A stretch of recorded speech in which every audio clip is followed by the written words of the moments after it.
ხანდაზმულობის ასაკის შესახებ უნდა ვისაუბროთ. ფსიქოლოგთან ერთად შემოგვიერთდა ფსიქოლოგი ქალბატონი მარინა კაჭარავა. მოგესალმებით ქალბატონი მარინა. მადლობა რომ ხართ ჩვენთან ერთად. მოგესალმებით. საინტერესო თემა არის მთელი, ესე იგი, კომერციული სამედიცინო ინდუსტრია შეიძლება ითქვას მიმართულია იმისკენ, რომ რაც შეიძლება შორს გადაიწიოს ხანდაზმულობის ასაკი. რა გამოწვევები აქვს ამ ასაკს, ამაზე გვინდა საუბარი, რა უპირატესობა აქვს ასევე, როდიდან რა ასაკიდან შეიძლება ჩაითვალოს ადამიანი ხანდაზმულად, ასევე ვიცით, რომ ხანდაზმულობას აქვს სამი მიმართულება, ხო? ბიოლოგიური, ფსიქოლოგიური და სოციალური. და აი ამ სამივე მიმართულებაზე რომ ვისაუბროთ, პირველი შეკითხვა ასეთი იქნება, რას ნიშნავს საერთოდ ხანდაზმულობა და რა ასაკიდან შეიძლება ჩაითვალოს ადამიანი ხანდაზმულად. თუ ასეთი რამ არსებობს, რომ აი კონკრეტულად ამ ასაკიდან, რა თქმა უნდა. მოგესალმებით. რა თქმა უნდა, მეტნაკლებად არსებობს, ცოტა იცვლება, იყო 65 პლუსი. დღეს ცოტა გადაიწია 75 პლუსი. თუმცა ეს დასაწყისში რაც თქვენ ბრძანეთ, რომ ყველაფერი იქითკენ მიდის, რომ ხანდაზმულობა იყოს გადაწეული, არ ვიცი რამდენად ესე აქეთკენ მიდის, მე ცოტა ამაში დარწმუნებული არ ვარ, მაგრამ ყოველ შემთხვევაში ეს არის ადამიანის ყველაზე ერთ-ერთი ყველაზე საინტერესო პერიოდი მის ცხოვრებაში, იმიტომ რომ ამ დროს ხდება ბევრი რამის გადაფასება და საერთოდ უახლოვდება ყოველდღიურად, ჯერ ისედაც ადამიანისთვის ყოველი დღე საჩუქარია, რომელსაც ღმერთი გვაძლევს და ეს მადლიერებით რო ხვდები, ეს ძალიან დიდი ბედნიერება. უახლოვდები ყოველდღიურად რაღაცის დასასრულს და ახლის დასაწყისს. ეს არის საერთოდ რომ არ იყოს სიკვდილი, ხანდახან მიფიქრია, რომ სიცოცხლეს ისეთი აზრი არ ექნებოდა, როგორც აქვს მაშინ, როდესაც არსებობს სიკვდილი, ის შემოსაზღვრავს ამ ქვეყნიურ ცხოვრებას და ის აძლევს აზრის. აქედან გამომდინარე, სიკვდილზე ფიქრი მშვიდად და სადად ყოველგვარი ახლა რაღაცა ორკესტრირების და ვაიუშველებელის გარეშე, ეს არის სწორედ რაღაცნაირი სიბრძნე, რომ ადამიანი გადის თავის ცხოვრებას, ყოველ წუთას ის ცხოვრობს, ყოველ დღე ცხოვრობს და მას უნდა ჰქონდეს ამისთვის, რა თქმა უნდა, ფუნქცია. თქვენ ბრძანეთ ბიოლოგიური, ასევე ფსიქოლოგიური და სოციალური ასაკები, რა თქმა უნდა, 60 წლიდან იწყება პენსია და რაღაც სოციალური ცხოვრება ქალბატონებისთვის და რატომღაც მამაკაცებისთვის 65-დან და მამაკაცებისთვის 65-დან, ევროპაში არის უფრო მეტად 67-68 წლიდან არის პენსიაში გასვლა. იცით, საკამათოა კარგია ეს თუ ცუდია, საერთოდ შეფასებისგან თავს შევიკავებ, რაღაცნაირად თავის პლუსები და მინუსები ყველაფერს აქვს, რა თქმა უნდა, იმიტომ რომ 60 წლის ადამიანი არის საკმაოდ თუ ის ფიზიკურად ჯანმრთელია, საკმაოდ შრომისუნარიანი და ძალიან ბევრი რამ იცის და დაგროვილი აქვს, იმიტომ რომ იცით, ყველა ასაკს თავისი კრიზისული პერიოდი აქვს და ის რომ ადამიანმა შეძლოს გაცემა, მას ჭირდება მინიმუმ 35 წლიდან იწყებას. მანამდე თითქოს აგროვებს და მე რაღაცნაირად ეს ცოდნა გამოცდილება ძალიან მნიშვნელოვანია. და ალბათ თუ რაღაცა სტატუსით მაინც იგივე კარგია რომ უნივერსიტეტებში და ვთქვათ ესეთ სასწავლებლებში ასაკის გამო არ იწუნებენ არავის, პირიქით ეს არის გამოცდილება. გარდა ამისა, ეს არის პერიოდი, როდესაც ადამიანი რაღაცა უკვე თავის შვილებთან აქვს ურთიერთობა, ან შვილთა შვილებთან შესაძლებელია, რომელიც ხედავს აი იმ ციკლს, რასაც სიცოცხლე ქვია დაბადებიდან სიკვდილამდე და იმ ცხოვრებას, რასაც გავდივართ თითოეული ჩვენთაგანი, რაღაცნაირად ამისი მეტად შეყვარება და მეტად შესიტკბოება ხდება ამის. და ზოგადად ხანდაზმულის და მე ესე ვიტყოდი მოხუცებისთვის ძალიან მნიშვნელოვანია კონტაქტი, ურთიერთობა, რომ მათ ვხედავთ, რომ ისინი არსებობენ, რომ მათ ფუნქცია აქვთ და ყოველი სიტყვა ჩვენგან გაღებული არის კონტრიბუცია ჩვენს მომავალში. ყოველი სიკეთე, რასაც ხანდაზმულს გაუკეთებ, ადამიანი ეს არის ჩვენივე ინვესტიცია. ჩვენივე ცხოვრებაში და ალბათ თუ გახსოვთ, ალბათ ესეთი დალოცვა იყო, რომ თეთრი წვერით დამიბერდი, როდესაც ბებიები ლოცავდნენ და ტკბილად დამიბერდი, ანუ დაბერება არის დალოცვა. იმიტომ რომ ღმერთმა დაიფაროს, რომ ადამიანი ვერ მოესწროს ხო სიბერეს და ახალგაზრდა გავიდეს ამ ქვეყნიდან. ცოლ-ქმარზე თბილად შეაბერდით ერთმანეთს. თბილად შეაბერდით, თეთრი წვერი და ასე შემდეგ. ეს არის სწორედ ყველაზე მნიშვნელოვანი, რომ ყოველი წუთი ადამიანმა შეიგრძნოს, რომ ეს არის ჯერ ერთი საჩუქარი, ეს არის ძალიან დიდი წყალობა, იმიტომ რომ უმშვენიერი ეს სამყარო, რაშიც ჩვენ ცხოვრობთ, ხილული და ალბათ კიდევ უფრო მშვენიერი უხილავი, ჯერჯერობით რაც სადაც ვართ, ამაზე შეგვიძლია ვისაუბროთ. ძალიან ბევრი საინტერესოა, ბევრი გამოწვევა, უამრავი არსებობს, უამრავი წიგნი, უამრავი რაღაც ინფორმაცია, რომელთან წვდომაც ადამიანს დღეს აქვს, ასევე საქმიანობა, არაჩვეულებრივია მიწასთან საქმიანობა ამ დროს, იმიტომ რომ ჩვენი ნერვული დაბოლოებები, ჩვენი თმა, ფრჩხილი, კანი შეიცავს იმ მიკროელემენტებს, რომელიც არის მიწაში და აი რო ადამიანი მიწისგან არის მაგედანაც ჩანს, აბსოლუტურად ჩვენ გამეორება მისი და მეტი კონტაქტი მიწასთან, მეტი კონტაქტი იგივე ვთქვათ მცენარეებთან, ცხოველებთან, აღარ არის ლაპარაკი ბავშვებთან, მათთან ჩახუტება, ზოგადად ჩახუტება ადამიანისთვის და შეხება ადამიანთან არის ძალიან მნიშვნელოვანი და ასევე წყალი, მიწა ეს არის ძალიან მნიშვნელოვანი, რომ გაიხანგრძლივოს ადამიანმა სიცოცხლე. ჰაერი, ბუნება და აი არსებობს დაბალი ჭერის ურბანული ნევროზები, როდესაც ადამიანი ვერ ხედავს ცას. და ბოლოს როდის ავიხედეთ ცაში, ალბათ ხა რომ ვიფიქროთ, შეიძლება დიდი ხანი არ გაგვიხედავს ცისკენ.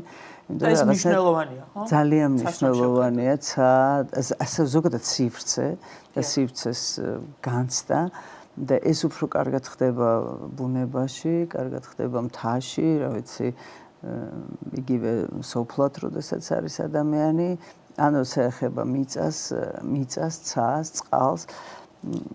ეს არის უფლის შემოქმედებას, რომელიც არის საოცრად გრანდიოზული და ამასთან ხანდახან ფიქრი ამაზე ადამიანს რაღაცა შეიძლება რაღაც სასიამოვნო აღტაცებას და ჟრუანტელს მოუტანს ნამდვილად იმდენად საინტერესოა ეს სამყარო, ეს კოსმოსი, ეს ყველაფერი და ის ყოველდღიურობა, რაშიც ჩვენ ცხოვრობთ. და ეს ყოველი წუთი წამი საქმიანობაში, მადლიერებაში და ადამიანებთან ურთიერთობაში რომ გავატარო.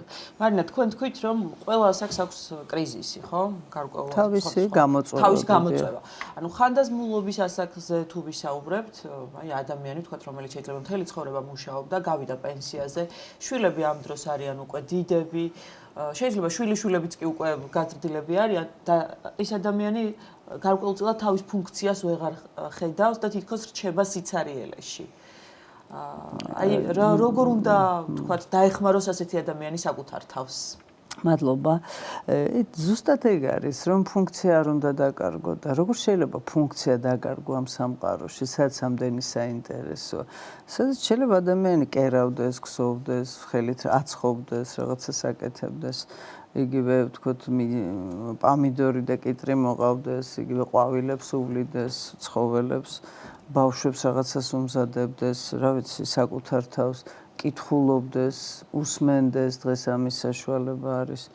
რა ვიცი, არსებობს ყველანაირი გემოვნების მქონე ადამიანებისთვის გადაცემები სატელევიზიო თუ რა ვიცი, ნებისმიერი იგი დოკუმენტური ფილმები, საინტერესო ინფორმაცია, ასევე რაღაც სერიალები, რომლითაც მშვენივრად შეიძლება გაერთოს ადამიანი. Ну, რა ვიცი, უამრავი საქმე, როგორ შეიძლება რომ ვერ იპოვოს ადამიანმა ფუნქცია. ერთის მხრივ ეს გაქაფული დარბის მანამდე სიბერემდე ადამიანი და სუნატრობს დასვენებას და აი ბატონო დასვენება და მაშინ დასვენებასაც ხო ცოდნა უნდა როგორ დავისვენოთ, როგორ მოვახერხოთ ის, რომ რაღაცა გავატაროთ ეს დღეები ერთ არაჩვეულებრივი ამ დროს მეუღლესთან ურთიერთობა, მასთან საუბარი, ეს რაღაცა მეუღლე ყველაზე მეტად მაშინ გზნობს ადამიანი, რომ ეს არის რაღაცა ყველაზე ახლობელი ადამიანი. თუ ყავს, თუ არ ყავს, ამ შემთხვევაში ვინც ყავს და საკუთარ თავთანაც ურთიერთობა არის ძალიან მნიშვნელოვანი დაფიქრება, გააზრება, არა სინანული, რომ აი უშველებელი ეს რა ვქენი და რატო ვქენი, ეს სხვა აღსარების თემაა და სხვა მოედანი აბსოლუტურად. არამედ რა მასწავლა ამან, რა მომცარით გამზარდა, რა იყო საინტერესო. რაღაცნაირად უფრო პოზიტიურად უყურო და არა ნეგატიურად, რომ ვაი და უი იძახოს ადამიანმა, იმიტომ რომ ნებისმიერი თემა, რომლის ორკესტრირებაც არის შესაძლებელი, შეიძლება გახდეს მატრანვირებელი თავიდან, რეტრაუმატიზაცია მოხდეს. აქედან გამომდინარე, ამისთვის არსებობს იგივე, ვთქვათ, მხარდამჭერი რაღაცა გარკვეული ურთიერთობები, თუ ფსიქოთერაპია იქნება, აღარ ვლაპარაკობ მოძღვართან ურთიერთობას, რომელიც აბსოლუტურად სულ სხვა რანგია და ეს სულიერების და უნიშნელოვანესია და განსაკუთრებით ამ დროს, იცით, იმიტომ რომ ადამიანი რაც უფრო მეტად უახლოვდები, მიდიხარ დასასრულისკენ, ამ ცხოვრების დასასრულისკენ, მით მეტად ფიქრობ ალბათ ცოდვებზე, ფიქრობ შეცდომებზე, ფიქრობ უფალზე, მეტად გინდა მიიღო მონაწილეობა, ვთქვათ, იგივე ამ რაღაც საეკლესიო ცხოვრებაში და ეს ამ მნიშვნელოვანია. ეს ისეთი საზრისია და ისეთი ფუნქცია, რომ ამაზე უკეთესი არ ვიცი რა შეიძლება ადამიანმა მოიფიქროს. ერთი რაღაც მინდა გკითხოთ, ასევე არის შემთხვევები, როდესაც ბიოლოგიური ასაკი არ თანხვდება ფსიქოლოგიურ ასაკს. მაგალითად, მე ვარ სიტყვაზე ვამბობ 53 წლის, მართლაც ასე ვარ და მინდა ზოგჯერ მოვიქცე როგორც 18 წლის პირობითად ვამბობ, ან როგორც მერვე კლასელი და აი ამ შემთხვევაში რა ხდება? ეს ნორმალურია? თუ არ არის ნორმალური, უნდა ვებრძოლოთ ასეთ ვთქვათ აზრებს, როდესაც მოგდის თავში, თუ ეს ნორმალური და მისაღები არის. როგორც უფალი ამბობს, უნდა იყოთ თუ არ იქნებით ბავშვებით, ვერ მოხვდებით ჩემთან. ბავშვები ვიტყობნა ნიშნავს გულწრფელობას, ნიშნავს რაღაცა სიხარულს, ხალის, ინტერესს, გაოცებას, აი ამის უნარს და რატომაც არა. რას გულისხმობთ, არ ვიცი, 18 წლის ასაკის ქცევაში ეს გააჩნია, თუმცა ყველაფერს აქვს თავისი. თუ ეს ქცევა მისაღებია, ვთქვათ, რატომაც არა ხა თუ, იმიტომ რომ ჩვენში რამდენი წლისაც არ უნდა იყოს ადამიანი, აი რო ამბობდნენ გული არ ბერდება, მართლა არ ბერდება გული და ასევე რო ამბობდნენ იმას, რომ მოხუცები და ბავშვები ძალიან გვანან ერთმანეთს, დიახ, ძალიან გვანან ერთმანეთს, იმიტომ რომ უფრო გულწრფელი ხდება, უფრო რაღაცნაირი ეს სიბრძნე ამარტივებს ბევრ ამას, კი არა ართულებს, ამარტივებს. ეს გართულება ვიცით რაღაც სენდვიჩის ასაკში, ხო, შუა ასაკში რო ადამიანი, როდესაც ქვემოდან ბავშვები, ზემოდან მშობლები რაღაცნაირად იწყლიტები და ორივე თაობასთან გიწევს რაღაცნაირად დალაგება, რომ თქვათ ისინიც მაყოფილები და ბედნიერები იყვნენ და უფროსების და უმცროსების, მაგრამ აი თანდათან როდესაც უფროსობის ასაკში გადადიხარ, ეს ბავშვი, აი ხა ტრანსაქციული ანალიზით მაგალითად ითვლება, რომ არის ჩვენში ბავშვის დასრული და ასევე არის მშობელი. ანუ მშობელი ეს როგორც სინდისის მაგვარი ინსტანცია, რომელიც მუდმივად გაკონტროლებს და გამუნათებს, რომ ეს არ შეიძლება და ის არ შეიძლება, ასევე არის ბავშვი, რომელსაც სულ მინდა სიძახის, რაღაცა კამფეტი მინდა მაგალითად, ან რაღაცა თქვათ რაღაცა სიზარმაცე მინდა, ან არაფრის კეთება მინდა.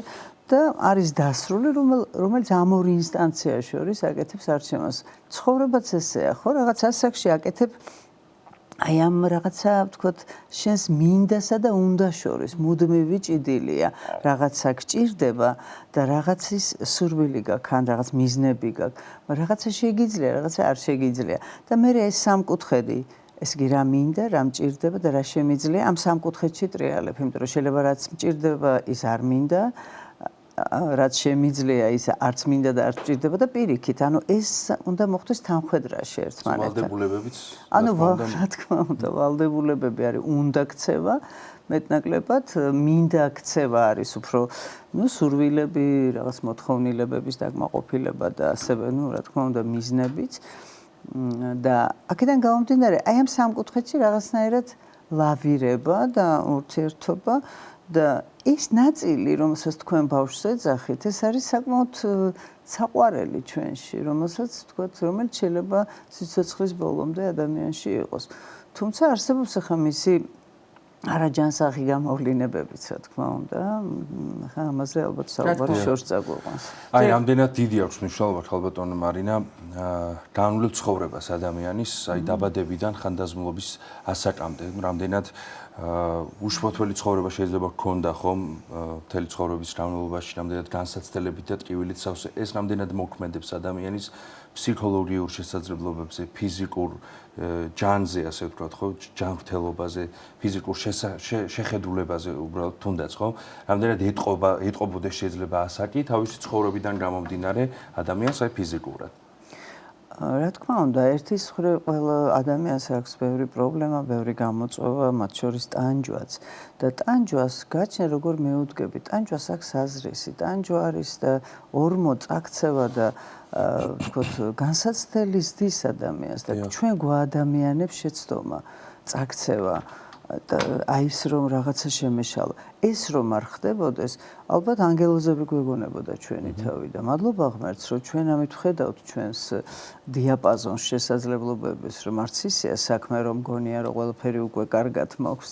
აქედან გამომდინარე, ეს წაქცევა მაფხიზლებს, ეს შეცდომა არის ჩემი ადამიანობის განსაზღვრელი და უფრო შემწყნარებელი ვხდები მე, უფრო მესმის სხვისი, უფრო სხვისი შეცდომის გაგება შემიძლია.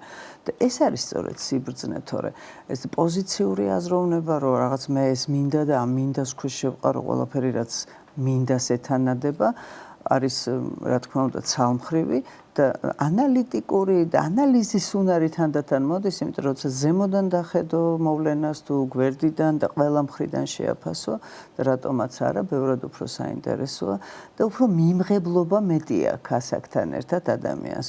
ნუ მე ვგულისხმობ, როდესაც ის მე მეტნაკლებად თავის განვითარებაზე ორიენტირებული და თვითშემეცნებაზე და ეს აქტუალიზაციის ტენდენცია, რომელიც არის ყველა ჩვენთაგანში, როგორც ჰუმანისტები როჯერსი იტყო და ეს არის მე დავამატებდი სულის თვისება, მუდმივი სწრაფვა ღმერთისკენ. ეს მუდმივი სწრაფვა აბსოლუტისკენ, ეს ეძახიან ფსიქოლოგები. და მუდმივი სწრაფვა თვით გაუმჯობესებისკენ, ეს არის სწორედ ქრისტიანის ცხოვრება, ხო? რაღაცა ეს ეგრეთ წოდებული დრაივს რო ეძახიან, ეს ყველა ჩვენთაგანში არის, ეს საოცარი ძალა და ენერგეტიკა. აი ეს როგორ ვიყენებთ ამას, საით მივმართავთ ჰედონიზმისკენ და სხეულის სიამოვნებისკენ და ტაშფანდურისკენ, მხოლოდ და ნებისმიერი ჩვენი გადასაწყვეტია ჩვენ ენერგიებს საით წავიყვანთ. სხვისი განკითხვა, სხვისი ბრალდება, დადანაშაულება, ეს ტანჯვით მანიპულირება თუ პირიქით ამ ტანჯვით რაღაც მეტის გაძლიერება და უფრო სხვა დონეზე ასვლა და სხვების მეტად გაგება და მეტად შემწყნარებლობა. ეს ხომ ჩვენი არჩევანია. ამას ხო ვერავინ ვერ დაგიკვეთავს, ხო, როგორ მოიქცე. ადამიანი თვითონ აირჩიოს, რომ მეტად აი ტოლერანტული, მეტად იყოს აი რაღაცა მეტად ჩაეხუტოს და მეტად გაიგოს იმ სხვა ადამიანის, ვისაც ძალიან უჭირს. იმიტომ რომ ითვლება, ვინც ცუდად იქცევა, მას ძალიან უჭირს. და ყოველ მანამდე მას ცუდად მოექცა სამყარო. და ცუდად მოექცა სამყარო და ახლა აბრუნებს ეს ამ თავისი თვით დესტრუქციული, აუტოაგრესიული საქციელით და რაღაცნაირად მეტი შემწყნარებლობა და მეტი შეიძლება გაგება გვმართებს ამ ადამიანების და რაღაც ალბათ იმ პირობებში მოხვედრა, რომ მათ შეძლონ საკუთარი თავის შეცნობა, საკუთარი თავის უკეთესი ვერსიის მიღება მომწონს, ეს ეხა მოდაშია ამის თქმა და ნამდვილად ესეც არის. ადამიანი უნდა ეცადოს, რომ ყოველ ეტაპზე საკუთარი თავისგან მიიღოს უკეთესი და არა გაეჯიბროს სხვას, იმიტომ რომ სხვასთან შეჯიბრი მხოლოდ ფრუსტრაციას და იმედგაცრუებას მოგიტანს. მხოლოდ საკუთარ თავს შევეჯიბროთ, ხო? სხვა რომ გავხდეთ უკეთესად. ძალიან დიდი მადლობა. დიდი მადლობა. გილოცავთ წინასწარ უფლის ბრწყინვალე აღდგომას. მადლობა საინტერესო საუბრისთვის. ფსიქოლოგი მარინა კაჭარავა საუბრობდა სტუდიაში.